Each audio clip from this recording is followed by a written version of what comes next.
Om Namo Bhagavate Vasudevaya. Om Namo Bhagavate Vasudevaya. Om Namo Bhagavate Vasudevaya. Nama Om Vishnu Padaya Krishna Preshtaya Bhutale Srimade Bhakti Vedanta Swamin Nithi Namini Namaste Saraswate Deve Gauravani Prajarini Nirvishesha Shunyavadi Paschatya Desha Tarini Vancha Kalpatrupyascha Kripa Sindhupya Evacha Patitanam Pavanebhyo Vaishnavebhyo Namo Namaha Jai Shri Krishna Chaitanya Prabhu Nityananda Shri Advaita Gadadhar Shri Vasa Adi Gaura Bhakta Vrinda Hare Krishna Krishna Krishna Hare Hare Hare Rama Rama Rama Hare Hare Hare Krishna Krishna Krishna Hare Hare Hare Rama Rama Hare Hare Hare Krishna Krishna Krishna Hare Hare Hare Rama Rama Hare Hare. So today's topic is the why Lord descends, the mission of the Lord and the mission of the Lord's representatives. So in the beginning of the 4th chapter, Krishna says that he had instructed this imperishable science of yoga to the sun god Vivaswan. Vivaswan instructed to Manu, the father of mankind, and Manu in turn instructed to Ikshvaku. So in this way, the saintly kings obtained the realization of knowledge through the Parampara system. And now this knowledge was given by Krishna to Arjuna, because Arjuna was a great devotee of the Lord as well as a friend of the Lord. So in his purport, by his divine grace, A.C. Bhaktivedanta Swami Prabhupada says, Arjuna, they are all constant companions of the Lord, and whenever the Lord incarnate, the associate devotees also incarnate in order to serve the Lord in different capacities. But Arjuna was asking for us. So Arjuna was asking, Surya, the sun god, was born many years before, and you were born in the recent time. So how can I believe that you instructed sun god on the above mentioned yoga many years before? So for this, Sri Krishna answers, Sri Bhagavan Uvacha Bahuni me vyaditani janmani tavajarjuna Tanyaham Veda Sarvani Natvam Veda Parantapa Ajo Apisan Avyayatma Bhutanam Ishvaro Pisan Prakritim Swam Adhishtaya Sambhavami Atma Mayaya Yada Yada Hi Dharmasya Glanirubhavati Bharata Apyuktanam Adharmasya Tadatmanam Shrujamyaham Paritranaya Sadhuna Vinashaya Chadushkridam Dharma Samstapanarthaya Sambhavami Yuge Yuge. So in the purport, His Divine Grace, A.C. Bhaktivedanta Swami Prabhupada explained, Krishna or Govinda, he is the original person. He is absolute, infallible, without beginning. Although he is expanding into unlimited form, he is the same original person, the oldest, and always appearing as a fresh youth. So this eternal, blissful, all-knowing form of the Lord are not usually understood by great Vedic scholars, but they are always manifest to the pure, unalloyed devotees. Vedeshu Durlabham Adurlabham Atma Bhakta. So devotees like Arjuna are always constant companions of the Lord. They also associate the Lord in order to serve the Lord in different capacities when Lord descend to this world.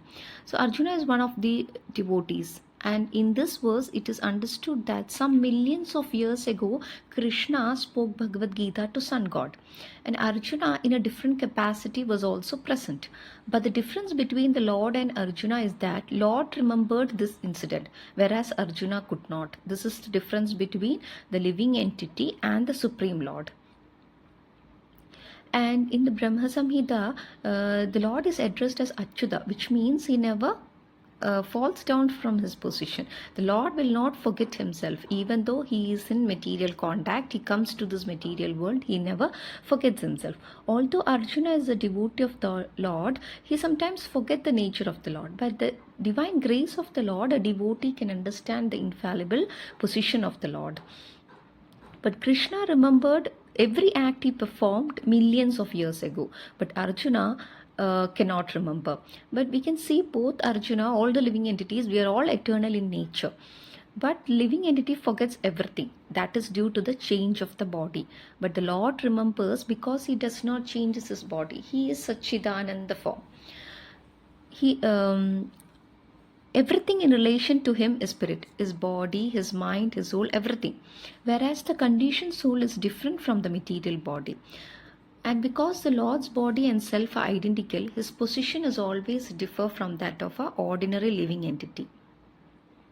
And the Lord is also addressed as his Advaita, which means that Krishna expands. It's not that Krishna was present in the battlefield of Kurukshetra, he is not present in Goloka Vrindavan. No, Krishna is everywhere.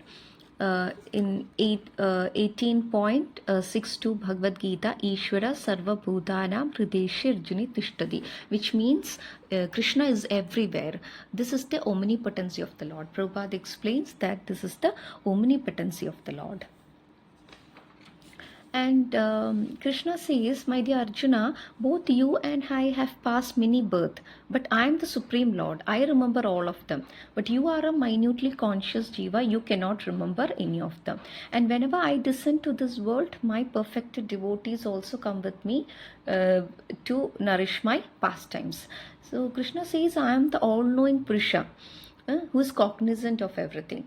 And this is explained in Bhagavatam also 1.1.1 that Krishna is cognizant of everything.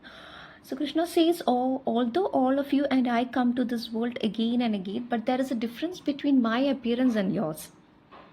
I am the master of this creation. I am unborn, beyond the birth, and am imperishable by nature. With the help of the internal potency, I appear in this world. But the jivas are not like that. They are forced to take birth. They are controlled by the Maya Shakti to take birth in this way. In this way, they cannot remember their previous birth. So the jivas, according to their karma, they take shelter of the subtle body and they take another birth. But Krishna says, I appear in the form of Devi gods, even in the lower species also. But that occurred due to his own goodwill, his independent desire.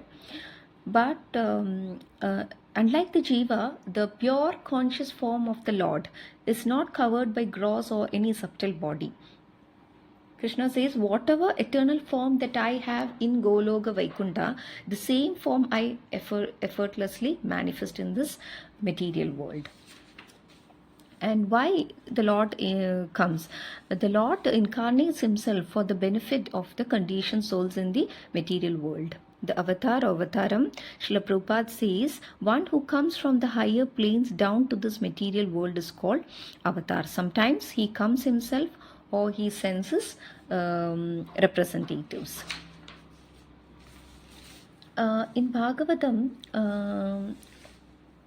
the religion is mentioned as the order or the law given by Krishna. So the principles of religion are laid down in the Vedas, and any discrepancy in the matter of properly executing the rules of Veda make us irreligious. In the Bhagavatam, it is stated that such principles are the laws of the Lord. So religion is the law of God. So Prabhupada says nobody can manufacture law. If state has given you some law, we have to accept that. So similarly, God has given you the law, we have to accept that. So the relationship is based on love. So religion means love of God. So the basic principle is love of God. So we have to see how much we are increasing the love of God. The perfect religion is explained in Bhagavatam 1.2.6. Dharma for all humanity is that by which men attain loving devotional service to the Lord, and such devotional service must be unmotivated and uninterrupted. So we can say only the Lord can manufacture a system of religion. Therefore, the principles of dharma or religion are the direct orders of the Supreme Lord. Dharma tu sakshat Bhagavad Pranita. The purpose of the Vedas is to establish such principles under the order of the Supreme Lord, and the Lord directly orders at the end of the Gita that to surrender to Him. So why Lord descends? We can see that when there is too much of sense gratification, or when artificial way of life predominates, Lord comes. When the natural sequence is jeopardized, the Lord appears. And the unnatural way, we are too much attached to the unnatural way of life, then Lord appears. Krishna says that he appear only due to his supreme will. Whenever I desire, I manifest. Whenever there is degradation in dharma and rise of adharma, then I manifest due to my own will. So Krishna says, my rules and regulations governing this universal affairs are unconquerable. And except for me, there is no one who is capable of rectifying those faults. Therefore, of my own I appear with my own chit shakti in this material world, and I rectify the degradation of dharma. So, in the land of Bharata, since Varnashrama Dharma is effectively practiced, Krishna is more concerned in mercifully establishing Dharma there. It's not that Krishna appear only in the land of Bharata. No, depending upon the necessity, Krishna will appear. He also appear in places inhabited by demigods or demons out of his own will. So, do not think that Lord can appear only in the land of Bharata. So therefore we can see that all the Yuga Avatar, Amsha Avatar, all within the land of Bharata. In the purport of 4.7 by Swami Prabhupada, we can see Lord Buddha, the incarnation of Lord Krishna, appeared in order to stop the animal killing. There was misusing of the Vedic injunctions were there that time. So in order to establish the Vedic principles of non-violence, Buddha appeared. Therefore, each and every avatar or incarnation of the Lord, they have a particular mission, and they are all described in the scriptures. Then Krishna says, I descend of my own free will. Whenever there is decline in religion and prevalence of irreligion, I appear. So, however, my laws which govern the activities of this material world are unconquerable. But in due course of time, these rules will become ineffective for some indescribable reasons, and the irreligion becomes prominent. So no one, Krishna says, no one except me can put an end to this disorder. So I appear in this material world with my assistance of my spiritual potency and dispel the decline of religion. So Krishna appears for mainly three reasons, that is protection of the devotees, vanquishing the demons, and establishing the real religion. According to the necessity, Krishna appears. He can appear among demigods, animals, birds, and all other species. So we should not think that Krishna will not appear outside the Vedic system. When their religion declines, Krishna says he appeared among them as an empowered incarnation, Shaktya Avatara, by investing a certain living entity with his potency to protect their religion. So for them, Krishna appears as a Shaktya Avatara. And to protection of the sadhus, Krishna says, in order to protect my foremost pure devotees from non-devotees, there is a need for my incarnation to appear. So Krishna is very particular about that. So thus appearing as a Yuga avatar, the incarnation of each age, I protect the saintly devotees by eliminating the wicked demons. And by preaching the limbs of bhakti such as hearing and chanting, that is Shravana and Kirtana, I establish the eternal religion of the living entities.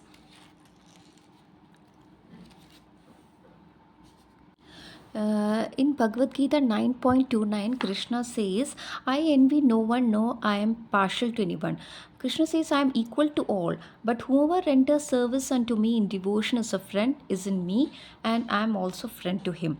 So Krishna says he is neutral, he is equal to all. But the Lord claims that every living entity, in whatever form, is his son. So he provides everyone with a general supply of necessity of life. He is just like a cloud which pours rain all over, regardless whether it falls on a rock, land, or water. But for his devotees, he gives specific attention. So such devotees are mentioned, they are always in Krishna consciousness. So the Lord says, they are in me. Naturally, as a result, the Lord is also in them. This is a reciprocal relationship. Krishna says, Ye yada mam prapadyante. Whoever surrenders to me, proportionally I take care of them. So Prabhupada explains in the purport that the Lord is like a desire tree, and whatever one want from the desire tree, the Lord will supply. But the explanation is that the Lord is not partial. The Lord is sometimes said to be partial to his devotees. This is a manifestation of Lord's special mercy to the devotees. Lord's reciprocation to the devotees should not be is not to be considered under the law of karma.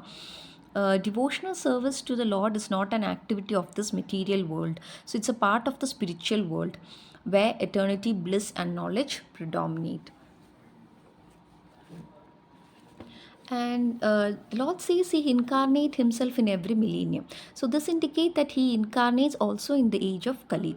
As stated in Bhagavatam, the incarnation in the age of Kali is Lord Sri Krishna Chaitanya Mahaprabhu, who spread the worship of Krishna by the Sankirtan movement, the congregational chanting of the holy name, and spread Krishna conscious movement throughout India. So, Lord Chaitanya Mahaprabhu is an incarnation of Krishna. The personality of Godhead himself is described secretly but not directly in the confidential parts of the scriptures such as Upanishads, Mahabharata, and Bhagavatam. So, the devotees of Lord Krishna are very much attracted to the Sankirtan moment of Lord Chaitanya Mahaprabhu. So, this avatar of the Lord does not kill the miscreants but delivers them by his causeless mercy. Krishna says in Bhagavad Gita 9.13 that Mahatmanastu mam partha devim pragritim ashritaha. O son of Pritha, those who are not deluded, the great souls, are under the protection of the divine nature. They are fully engaged in the devotional service because they know me as a supreme personality of Godhead, original and inexhaustible.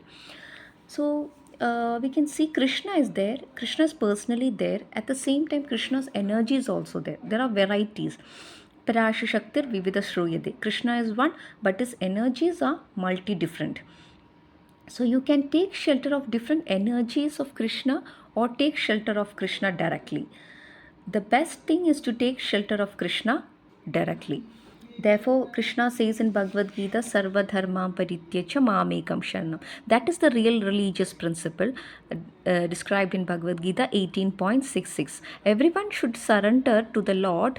That is the real religious principle. But sometimes we prefer to take shelter of Krishna's energy, and that too external energy, this material nature. So Krishna is giving us a chance. Either you can struggle in this material world. The Lord is so compassionate, Krishna is so compassionate that He doesn't want us to suffer in this material world. We are always trying to adjust to the miseries of this material world. We are all part and parcels of the Lord. We are not meant for this misery, but voluntarily we are accepting the miseries of the world. And there are three main miseries: Adhyatmik, Adhibhautik, and Adidevik. Adhyatmik, the miseries caused by our own mind and body. Adhibhautik means by other living entities, and Adi Devik means the natural disturbances, earthquake, war, etc. So we are all suffering these three miseries one after the other. And we are struggling in this material world. But solution, Prabhupada says, cannot be made by a tiny brain. So solution is taking Krishna consciousness. That's why the Lord is instructing us, Sarva Dharma Parityacha Mamekam Sharanam. And so Krishna is giving us a chance. Either you struggle in this material world, but that is not going to help you. So therefore, those who are devotees, they take shelter of Krishna's energy. That is internal energy, not external energy. That is Mahatma Nastuma Partha Devim Prakritim Ashritaha. Devim Prakritim means internal energy of the Lord. So in the purport, Srila Prabhupada explains that first sign of Mahatma is that he is already situated in the divine nature. One who surrenders to Krishna at once becomes free from the control of the material nature. This is the qualification. One can become free from the control of material nature as soon as he surrenders his soul to Krishna. So, being the marginal potency, as soon as a living entity is free from the control of material nature, we are put under the guidance of spiritual nature. That is called Deva Prakriti, the divine nature. So, surrendering to Krishna, one attained to a state of a great soul. So, the Mahatma does not divert their attention to anything outside Krishna because they know Krishna is the original supreme person. There is no doubt about it. They are not at all attracted to other features of the Lord. They only meditate upon Krishna in Krishna consciousness, and they are always engaged in the service of the Lord Krishna in Krishna consciousness. So, the actual religious principle is surrender to Krishna, the Supreme Lord. Hare Krishna.